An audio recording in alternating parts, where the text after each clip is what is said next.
Mari kita akan tunduk kepala dan berdoa. Bapa kami di surga, terima kasih Tuhan. Dan kami mengucap syukur mengawali tahun dengan beribadah kepada Tuhan. Mengawali tahun dengan mengucap syukur kepada Tuhan. Oleh apapun yang terjadi, kami merasakan bagaimana Tuhan terus campur tangan dalam kehidupan kami. Baik apa yang kami alami secara pribadi, maupun apa yang dialami oleh keluarga kami, maupun apa yang kami alami di dalam pelayanan kami melalui gerejamu ini. Ada banyak suka, tetapi juga banyak duka dan kehilangan yang kami rasakan di sepanjang tahun yang lalu. Dan pagi ini kami mau mengawali dengan semangat, mau mengawali dengan mengucap syukur oleh apapun yang sudah terjadi. Karena perbuatan-Mu yang ajaib menyertai kami hingga sampai saat ini. Menjadi tetap kuat dan semakin semangat di dalam menjalani hari-hari kami sekarang dan sampai selama-lamanya. Dan kiranya dengan firman-Mu yang sebentar kami akan pelajari bersama-sama semakin menguatkan kami menjadi pribadi yang penuh ucapan syukur kepada Tuhan walau apapun yang terjadi. Menguatkan setiap hidup kami untuk semakin berserah dan terus bersandar hanya kepada Tuhan. Pakai hamba-Mu yang jauh dari sempurna ini Tuhan, Engkau yang menyempurnakan segala sesuatunya. Jamah hati, pikiran, telinga, mata kami semua, baik yang ada di ruangan ini maupun yang sedang mendengarkan melalui video maupun live streaming. Kami percaya Tuhan menjamah hati kami, pikiran kami masing-masing. Sehingga apapun yang kami pelajari, apapun yang kami tangkap melalui pembelajaran firman Tuhan pagi ini, memberkati setiap kami yang mendengarkannya. Terpujilah nama-Mu Tuhan, dan dalam nama-Mu Tuhan kami Yesus Kristus, kami berdoa dan mengucap syukur. Amin. Shalom. Shalom. Selamat pagi. Selamat tahun baru. Saya ucapkan seperti yang saya sampaikan dalam khotbah akhir tahun minggu terakhir. Tidak usah terlalu muluk-muluk di dalam mencari resolusi atau perubahan atau perbuatan-perbuatan yang baru di tahun yang baru ini. Cukup merubah hati saja. Khotbah saya terakhir kemarin toh, ubah hatimu ora usah muluk-muluk. Karena semua berawal dari hati. Maka pikiran, perbuatan dan berkat pun akan mengikuti. Dan di tahun yang baru ini, tahun 2022, saya mengambil satu tema besar dalam sepanjang tahun ini yang menjadi garis besar pembelajaran kita selama setahun. Saya rindu di usia yang lebih dari 17 tahun gereja cabang ini, kita semakin bertumbuh baik secara iman maupun kedewasaan. Kalau Juli nanti Tuhan izinkan kita merayakan ulang tahun gereja, terhitung sejak pencabangan, maka kita akan merayakan yang ke-18 tahun. Itu artinya sudah bukan waktunya lagi main-main. Kalau anak-anak itu 17 tahun itu sudah SMA kelas 2. 18 tahun siap-siap memilih apakah akan melanjutkan ke jenjang pendidikan lebih lanjut atau bekerja atau bahkan menikah. Ada keputusan besar yang harus diambil oleh anak yang berusia antara 17 sampai 18 tahun. Dan itu juga berlaku bagi kita. Dan sebab itu untuk mempersiapkan hal yang lebih besar yang akan kita kerjakan, maka tahun ini menjadi tahun di mana kita seharusnya bisa bertumbuh bersama, baik di dalam iman maupun kedewasaan. Dan setiap bulan akan ada subtema yang akan mendukung tema besar itu. Dan bulan ini diawali dengan satu tema di bulan Januari ini, bahwa segala sesuatu itu harus diawali dengan mengucap syukur. Ya, awali segala sesuatu dengan mengucap syukur. Oleh apapun yang sudah terjadi sepanjang tahun yang lalu. Ada banyak duka, kehilangan, sakit hati, air mata, kekurangan. Semua kita lewati. Dan tidak ada alasan untuk tidak mengucap syukur.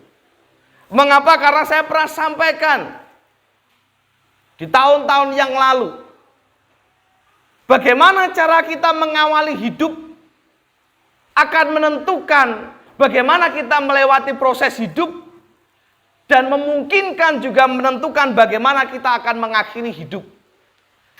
Satu contoh yang simpel, satu contoh yang gampang. Kalau panjenengan bangun tidur, doa dulu napa mboten? Doa dulu napa mboten? Pernah lali gak doa? Beda napa mboten rasane? Sepanjang hari itu ada perbedaan atau ya biasa saja? Pasti ada perbedaan. Kalau aku biasa aja ya Pak, berarti perlu dipertanyakan, dongomu sungguh-sungguh apa ndak?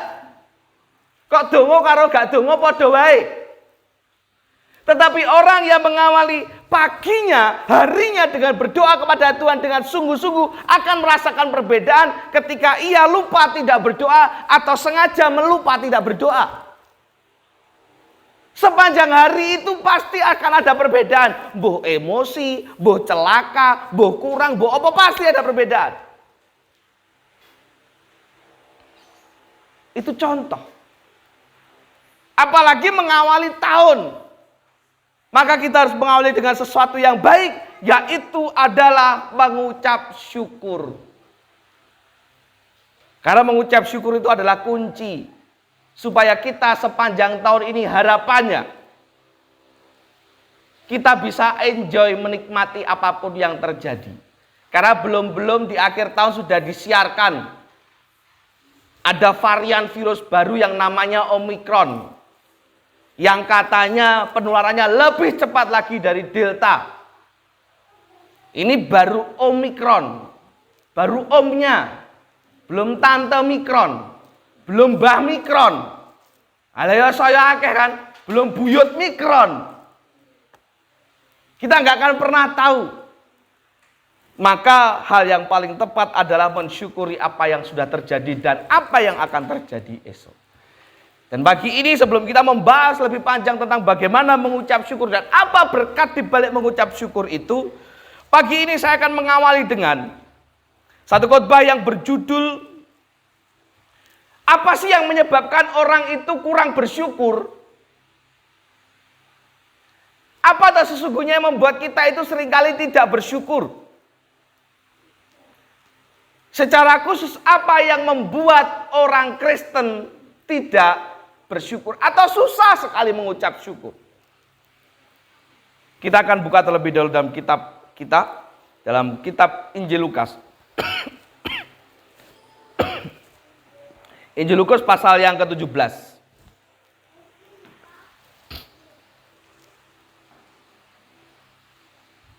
Injil Lukas pasalnya yang ke-17. Injil Lukas pasal yang ke-17 ayat 11 sampai 19. Tapi untuk mempersingkat waktu, kita akan baca ayat 17 sampai dengan 19 saja. Karena ini adalah satu kisah, satu kejadian, satu momen yang kita semua pasti hafal. Yaitu tentang 10 orang sakit kusta yang disembuhkan. Kita akan langsung loncat di dalam ayatnya yang ke-17 sampai dengan 19. Tentang ke-10 orang sakit kusta. Ayat 17. Lalu Yesus berkata, bukankah ke-10 orang tadi semuanya telah menjadi tahir? Di manakah yang 9 orang itu? Tidak adakah di antara mereka yang kembali untuk memuliakan Allah selain daripada orang asing ini? Lalu ia berkata kepada orang itu, berdirilah dan pergilah, imanmu telah menyelamatkan engkau. Singkat kembali saya sampaikan tentang kisah ini. Di mana ketika Yesus sedang melakukan perjalanan menuju ke Yerusalem, ketika ia melewati perbatasan antara Samaria dan Galilea, ia didatangi oleh 10 orang yang sedang sakit kusta dan minta disembuhkan. Singkat cerita, mukjizat terjadi. 10 orang kusta itu sembuh atau tahir. Rasanya kayak banget. Tandane gulune saya lemu. Gulune tok lho sing lemu, liyane ora. Singkat cerita 10 orang kusta ini sembuh.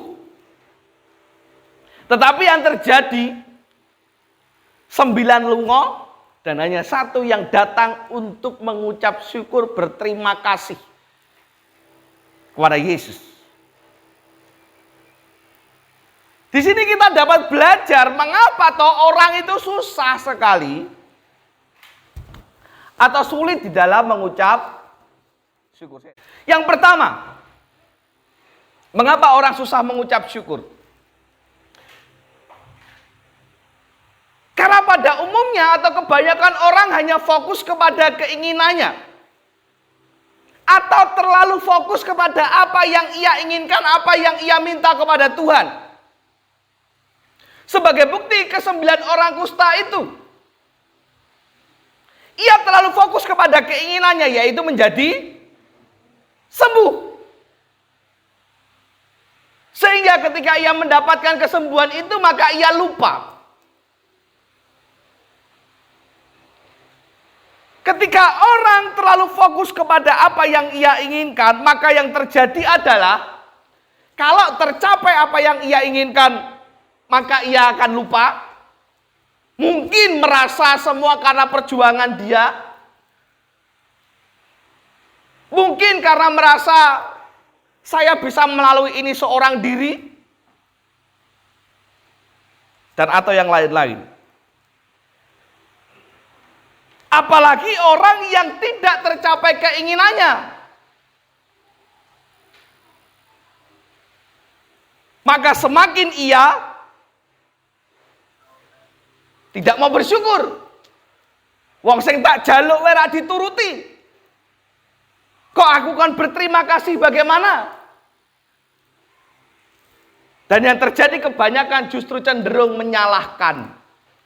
Menyalahkan situasi, menyalahkan kondisi, menyalahkan orang lain. Hanya karena keinginannya tidak tercapai. Loh Pak, kalau orang wis dituruti keinginannya, masa tidak terima kasih Pak? Loh banyak.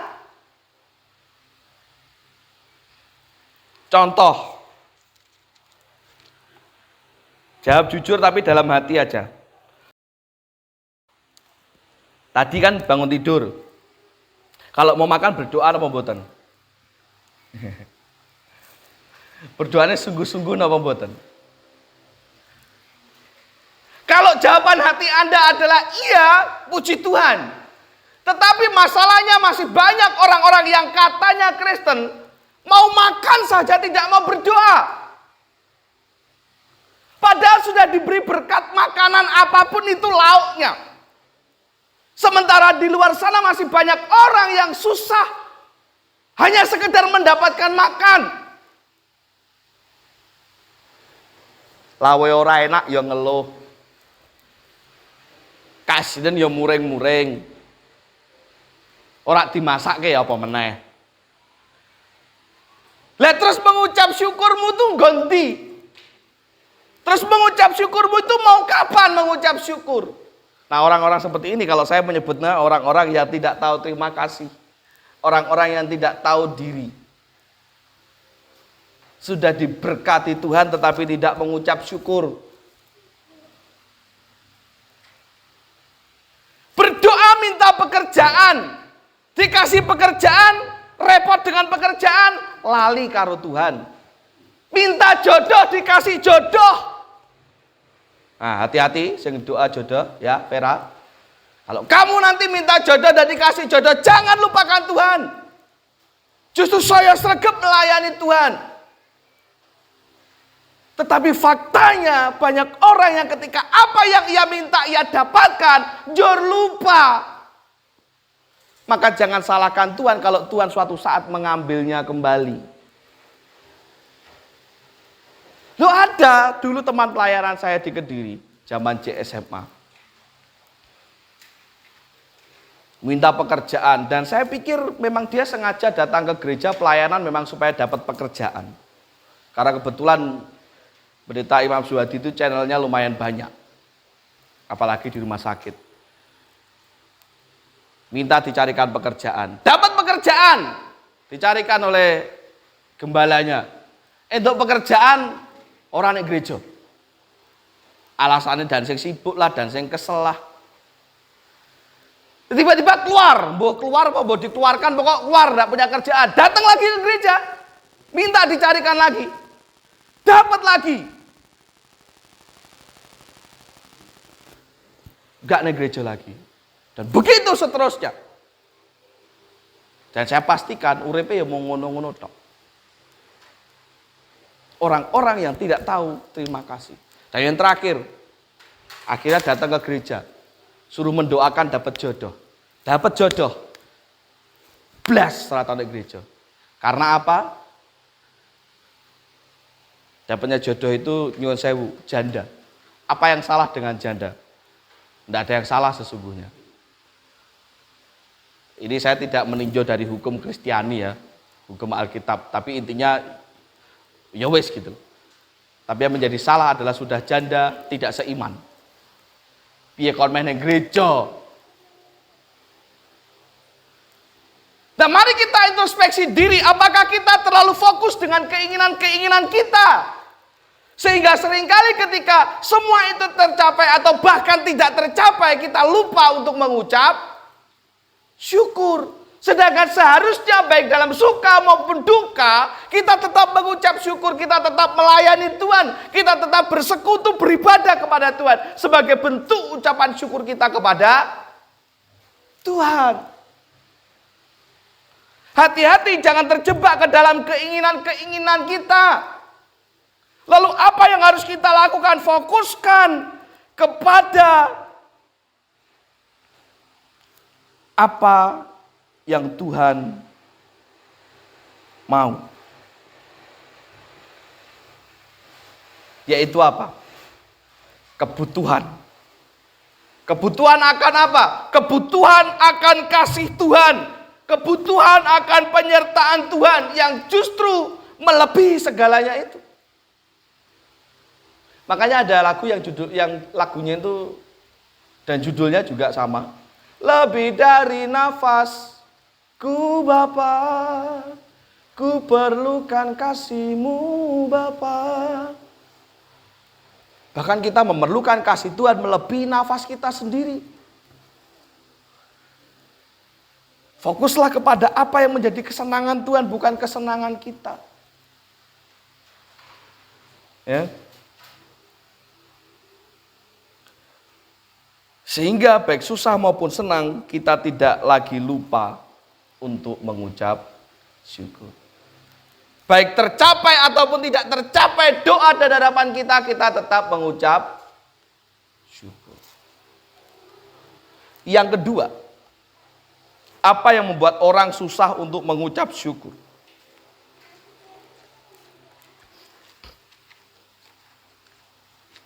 Orang susah mengucap syukur ketika dia sudah mulai membandingkan hidupnya dengan hidup orang lain. Ketika ia sudah mulai membandingkan atau suka membandingkan hidupnya dengan hidup orang lain, itu akan membuatnya semakin susah untuk mengucap syukur. Merasa kehidupan orang lain jauh lebih beruntung dari kehidupannya. Penak ya? Penak ya, jadi Pak Didik ya. Nanti bebas, orang nek sing nyeneni. Penak ya, jadi Pak Batiar kan. Meh mancing, meh ngopo ya orang nek sing larang. Lah aku ki lho nang omahe liyane kon jaga anak we. Meh nek ndi ora iso. Meh ditinggal ki ya mesake. Meh dititipke ki ora mentolo karo ibuke. Meh dijak ya mesti ngrepoti, nambahi dhuwit jajan. Wong aku lek lunga wae ora sangu, ben ora jajan. Lah ngejak kan ya dadi maceki. Selalu membandingkan kehidupannya dengan kehidupan orang lain. Merasa bahwa dirinya tidak seberuntung orang lain. Merasa bahwa kehidupan atau apa yang dimiliki orang lain jauh lebih baik dari apa yang ia miliki. Enak ya dadi paripta. Duwe bojo kayak burito, pengerten wonge. Lek masak ya enak, sewedep, ora koyo bojoku. Ora tau masak. Masak-masak ya lek gak sop ya bayem ngono wae. Enak ya duwe bojo koyo burito. Iki contoh.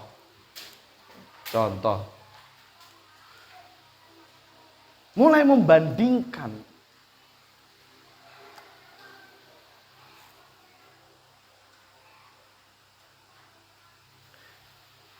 Pandangan yang salah bahwa rumput tetangga itu katanya lebih hijau. Kan itu toh, apa namanya, peribahasa yang tepat. Rumput tetangga jauh lebih hijau. Tanpa kita sadari mungkin saja rumput itu hijau dan segar neng sintetis.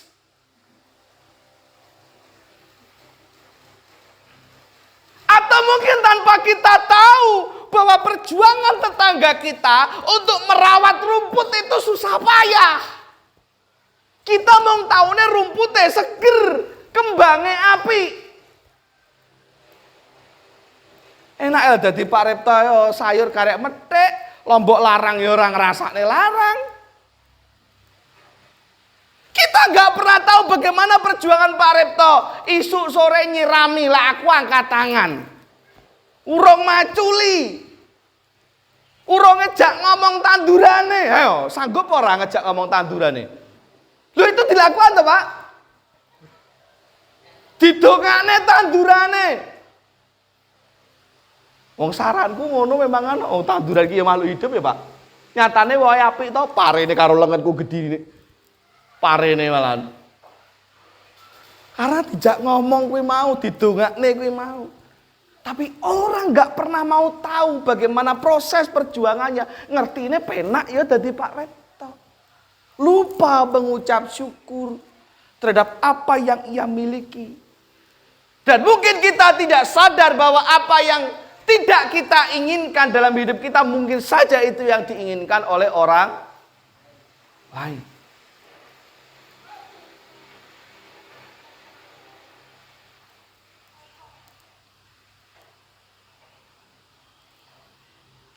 Belum tentu apa yang kita lihat baik dari orang lain juga baik menurut mereka. Kita tidak sadar bagaimana perjuangan mereka, bagaimana cara mereka mendapatkan dan merawatnya. Atau apa yang sesungguhnya benar-benar terjadi dalam kehidupan mereka. Kalau, nah ini peribahasa Jawa. Entah peribahasa atau apa ya, pokok kata-katanya apik lah. Nremo ing pandum. Betul Bagong? Bahasanya yang lebih halus ada enggak? Wis pokok itu mudah lah ya, nrimo masalahnya tulisan-tulisan enggak terkait tulisannya ngono, nrimo ing pandum. Menerima apa yang diberikan Tuhan dengan penuh mengucap syukur. Jagalah hati kita dari iri dan dengki. Ya, jangan tertarik oleh rumput yang lebih hijau di halaman pekarangan tetangga kita. Karena mungkin wae ki mau sintetis ki mau kan kita nggak tahu.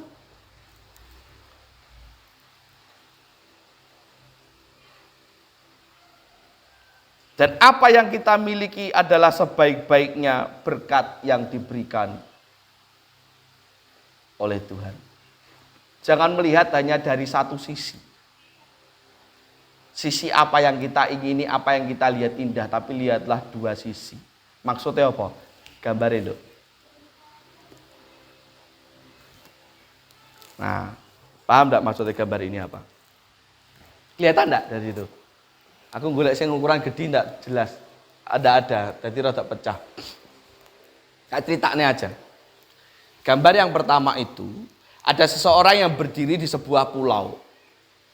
Sedang melihat ke arah laut. Ada seseorang yang sedang mengendarai perahu.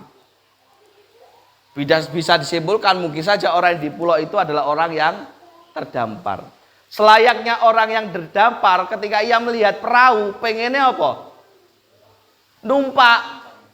Tetapi gambar yang kedua ternyata dari sisi yang lain, itu kan pandangan satu sisi orang yang terdampar. Dari sisi yang lain orang yang numpak perahu. Mungkin saja dia sedang terkampul-kampul ki opo? Terapung-apung di tengah lautan entah sudah berapa hari. Sehingga dia merindukan daratan. Dan ketika nemu daratan kayak nemu emas, senenge rak karuan.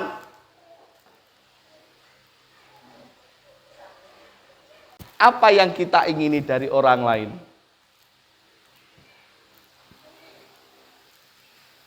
Belum tentu itu yang terbaik untuk kita. Dan apa yang tidak kita inginkan, selayaknya orang yang ada di pulau itu gak pengen lagi di pulau, tapi ternyata itulah yang dirindukan oleh orang yang sedang naik perahu. Pun juga demikian itu. Apa yang dirindukan oleh orang yang naik perahu yaitu adalah pulau, ternyata itu yang tidak diinginkan oleh orang yang ada di pulau. Sebaliknya demikian. Maka langkah yang terbaik itu dinerima ing pandum. Terimalah apapun yang diberikan Tuhan, karena apa yang kita dapatkan saat ini itu sebaik-baiknya berkat yang sudah diberikan Tuhan untuk kita. Ya, jadi mengucap syukurlah apapun itu bentuknya. Yang ketiga, ayat yang 19. Yesus berkata, berdirilah dan pergilah, imanmu telah menyelamatkan engkau. Apa yang membuat orang susah mengucap syukur? Kadar keimanan, tingkat keimanan yang tidak bertumbuh membuat orang susah mengucap syukur. Terbukti satu orang yang kembali untuk mengucap syukur, Yesus katakan, karena imanmu engkau selamat.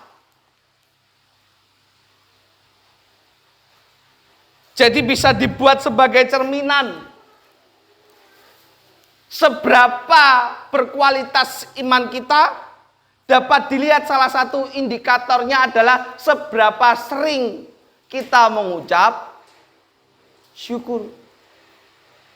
Atau sebaliknya, semakin sering orang mengeluh terhadap apa yang terjadi dalam hidupnya, ya berarti kualitasnya bong semono. Atau bahkan tidak mengalami pertumbuhan iman sama sekali. Karena dengan iman akan membuka mata rohani kita untuk dapat mengenal dan melihat dengan jelas kebaikan Tuhan dalam segala kondisi kehidupan kita.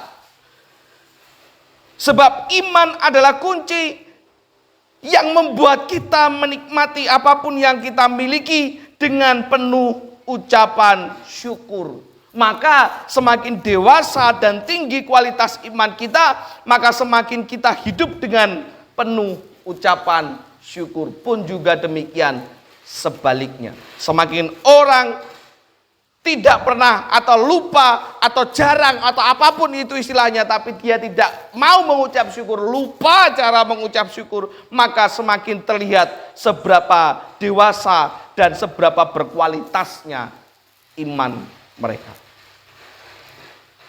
Iman menjadi kunci bagaimana kita mengucap syukur. Maka terus tumbuhkanlah imanmu, supaya kita tahu bagaimana cara kita melihat kebaikan Tuhan. Sehingga kita tahu bagaimana cara kita mengucap syukur. Bagaimana mempertebal iman? Jalin hubungan yang dekat dengan Tuhan. Prioritaskan Tuhan dalam segala hal. Melalui doa, melalui pembacaan firman Tuhan, melalui persekutuan-persekutuan. Bagaimana iman seseorang bisa menjadi tumbuh dan dewasa? Kalau dia sering meninggalkan doa, meninggalkan firman, meninggalkan persekutuan. Aku ndak omah wae iso, Pak. Sopo sing ngerti? Wong sing sregep ning gereja, sregep berdoa aja tidak jaminan imannya kuat. Iya kan? Makanya kalau menjenengan melihat video-video, apalagi sekarang zamannya super canggih, di video-video mantan pendeta pindah agama, mantan pendeta jadi ini. Pendeta loh itu, jarine pendeta, tapi ya nggak tahu. Tapi mungkin saja kalau iya benar itu pendeta, ini pendeta we imane iso gesrek loh, Pak. Pendeta ki kurang piye? Turune ya ning gereja. Lah apa meneh sing ra tau ning gereja iki lho. Jaminane apa? Maka pertebal iman kita dengan berdoa, baik secara pribadi maupun dalam persekutuan. Baca firman, renungkan firman. Siang dan malam, gitu lagu ini. Ku renungkan firman-Mu siang dan malam. Terus satu-satu toh. Ku pegang perintah-Mu dan ku lupakan. Lali ya Pak, bisa dong Pak. Ngono kah? Dan ku lakukan. Tapi lek mung nyanyi tok bar kuwi tekan omah ya lali, berarti dan ku lupakan, lagune diganti. Aja dan ku lakukan, dan ku lupakan. Lah lali tekan omah kok. Engko lek sampai balik kok Pak Inggris khotbah suwi, ya lali. Lagune ganti dan ku lupakan. Ora mengucap syukur.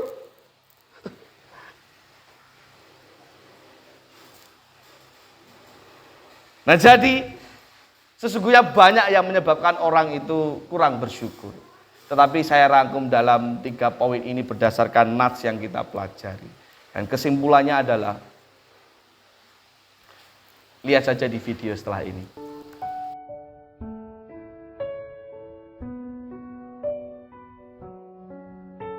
Mungkin ini video yang sering Anda lihat.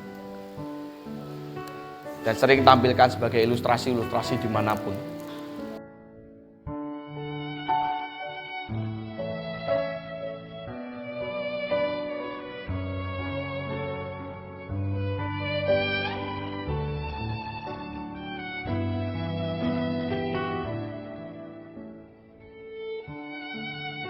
Kelihatankah tulisannya?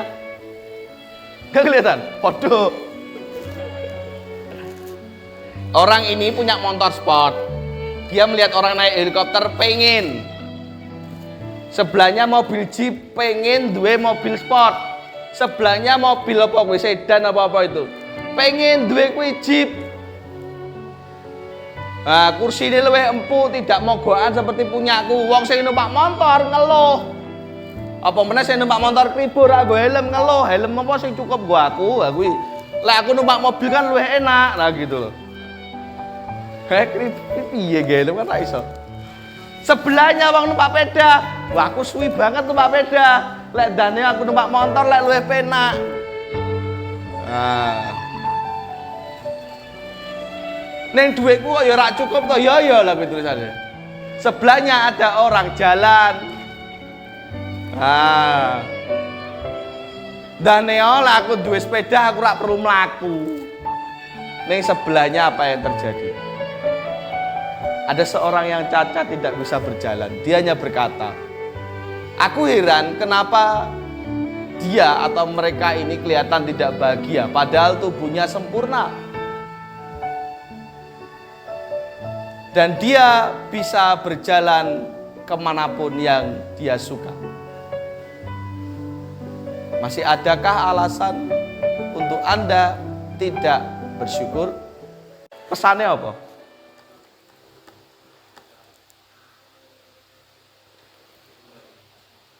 Ya mengucap syukurlah dalam segala hal. Tidak usah membandingkan dengan orang lain. Apa yang kita miliki yaitu berkat yang terbaik. Akan ada saatnya Tuhan memberkati kita mungkin lebih dari orang lain. Percaya saja. Awali dengan mengucap syukur atas apa yang kita miliki saat ini. Atas apa yang sudah terjadi sepanjang tahun yang lalu. Wes, ora usah digetuni, ora usah digeloni. Sekarang saatnya mengawali dengan yang baik, yaitu dengan mengucap syukur untuk apapun yang terjadi. Mau dimusuhi orang, mau disakiti orang, wes tinggal mengucap syukurlah dalam segala hal. Saatnya fokus kepada apa yang benar, yaitu apa yang Tuhan mau, bukan apa yang kita mau. Dan tumbuhkan iman, supaya kita tahu bagaimana caranya mengucap syukur. Pesan saya, jangan menjadi orang yang tidak tahu diri di hadapan Tuhan. Hanya mau berkat-Nya, tapi tidak mau memuliakan Tuhan dalam kehidupan kita. Tetaplah mengucap syukur. Tuhan Yesus memberkati. Kita akan tunduk kepala berdoa. Bapa kami di surga, terima kasih. Berkat-Mu pagi ini kembali mengingatkan kepada kami betapa pentingnya mengucap syukur. Dan ampuni kami jikalau mungkin saja selama 1 tahun yang lalu kami penuh dengan keluhan, terlebih pada situasi dan kondisi pandemi, yang bahkan sampai hari ini masih saja ada di sekitar kami. Kami dibayangi oleh kekhawatiran dan juga bahkan ketakutan untuk bergerak maju, untuk beraktivitas. Dan seringkali kami mengeluhkan akan situasi dan kondisi yang terjadi akibat dari pandemi itu juga. Ampuni kami Tuhan. Dan mohon Tuhan mampukan kami mulai awal tahun ini. Di minggu pertama kami beribadah ini. Mampukan kami berkomitmen untuk tetap mengucap syukur apapun yang terjadi. Biarlah orang lain menikmati berkat-Nya dari Tuhan sesuai takarannya. Dan kami akan menikmati apa yang menjadi berkat kami sesuai takaran kami. Sebab kami tidak pernah tahu apa maksud dan rencana Tuhan di dalam kehidupan kami. Namun yang kami tahu bahwa semua yang Tuhan berikan adalah indah dan baik bagi kami semua. Terima kasih Tuhan, terima kasih Yesus. Berkati kami semua.